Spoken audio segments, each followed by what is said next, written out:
Hello, everyone. My name is Monica Gleberman, and you're listening to Silence on Set podcast.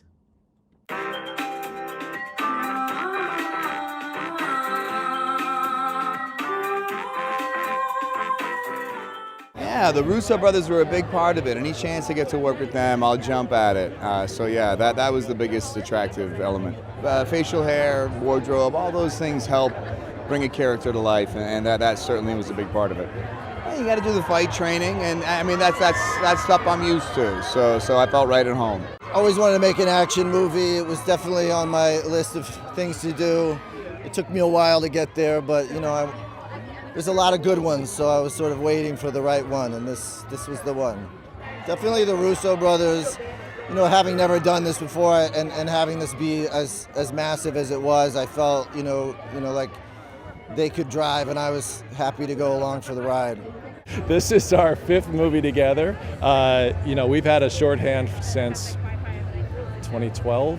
All of my work is really in great hands when I turn them over to them, and then it's always really collaborative, and we just keep iterating, as they say.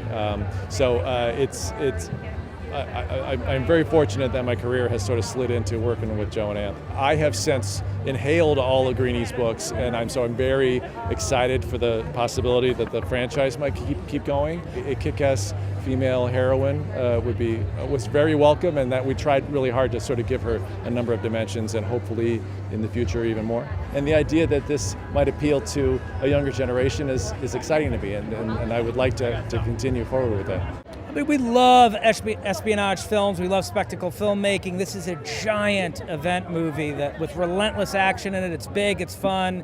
We have the most incredible cast you could ever hope for. So, what reason should we not make this movie? We couldn't find a reason not to make it. We like to build out a detailed universe. We like, rich characters interacting with each other.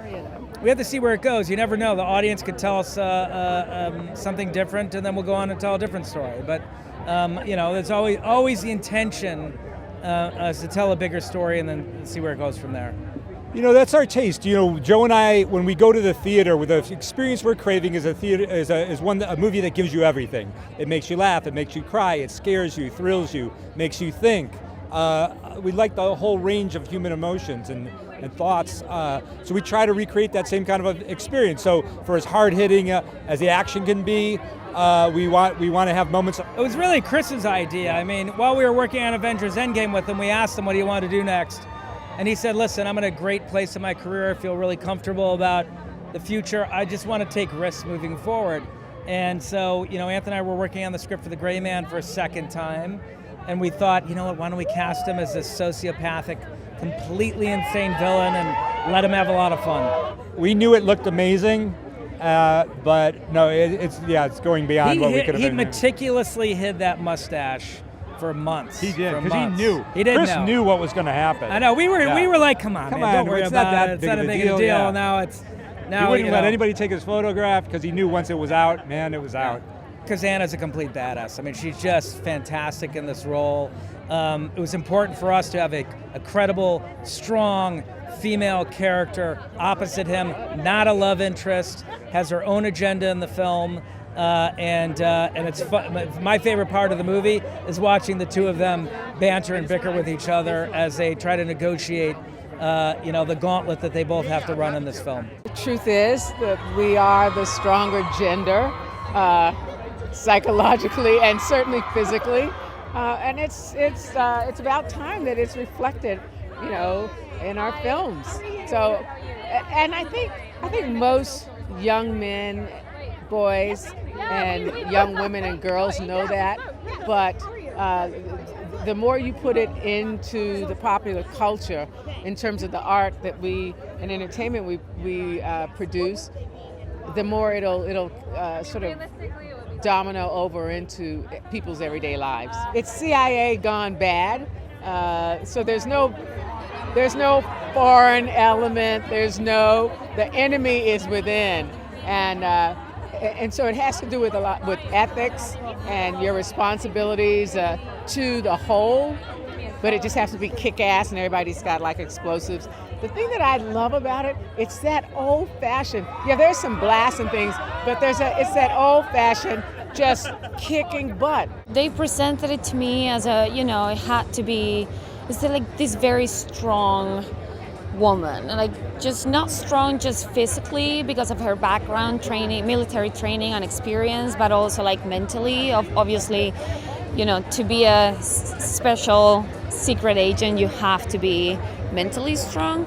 And then of course that was part of the beginning, because then when I started like the real training, it was a learning process also for me, like to get to know my strengths, what I was really good at and what I was not very good at. So I think we kind of like molded her as we were going and like feeling who she was.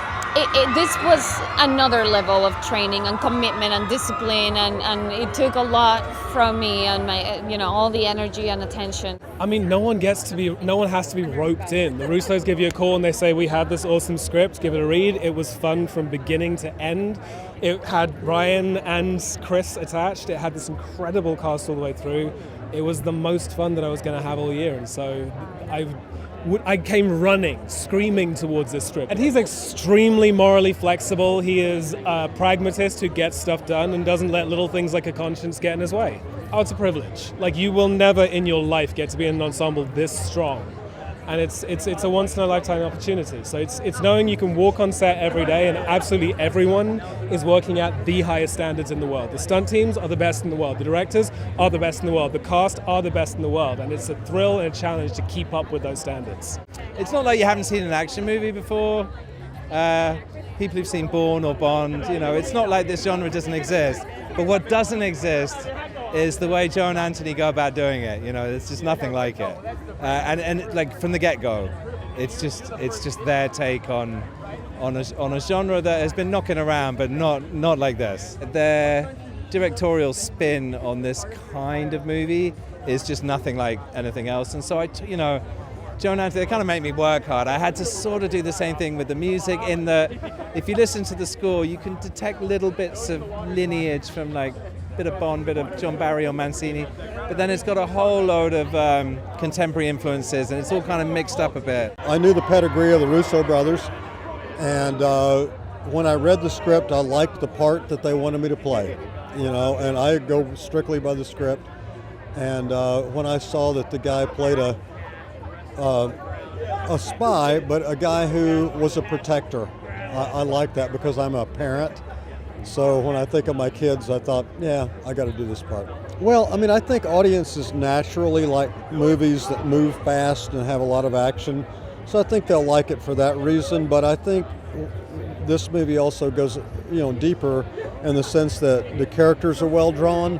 They're not just there to be moved around in action scenes. So I think that's really the main thing. It's amazing. And, I read the scripts along the way that the Russo brothers did, and got to see an early version of the film and saw how the actors elevated the script, which was elevated from the book. And so it's just been wonderful to be a collaborator on this. They had me come out here to LA right before they started writing the script, and I spent a couple days with them, and I just believed in them, which, you don't always believe in people in Hollywood. I don't know if I'm telling you something you don't know, but they were just very straightforward. I saw that they saw the character the way I did, and they saw the story the way I did, and we were both fans of 80s action films, so I'm like, okay, I'm in really good hands.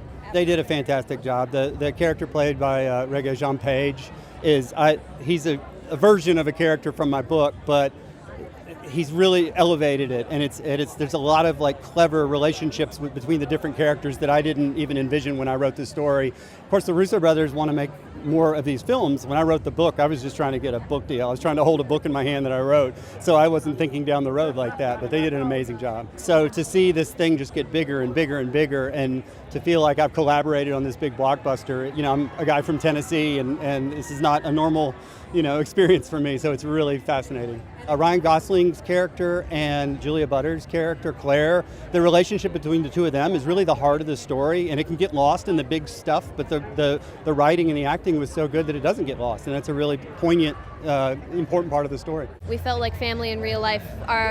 We met on the way up to go film a scene, and just immediately we knew what we were doing, and I'm just so so thankful to be able to work with Billy. He's so talented, and I'm always constantly amazed by him. I think they're going to love the way the Russo brothers made it into this action-packed film with heart and in-depth characters. I think that's a very special thing to keep in mind when doing an action movie, because you can get lost in the stunts, which are amazing. I will warn you, they are so breathtaking. So I really hope that they understand, people watching it understand how hard we all worked on this. I do remember thinking to myself, like, I wonder if I'll ever have a premiere at the Chinese. And lo and behold, 12 years later, here I am. I was a huge fan of the Russos. You know, they're at the top of the game for a good reason. They're very, very talented, really nice. They have a great reputation amongst actors.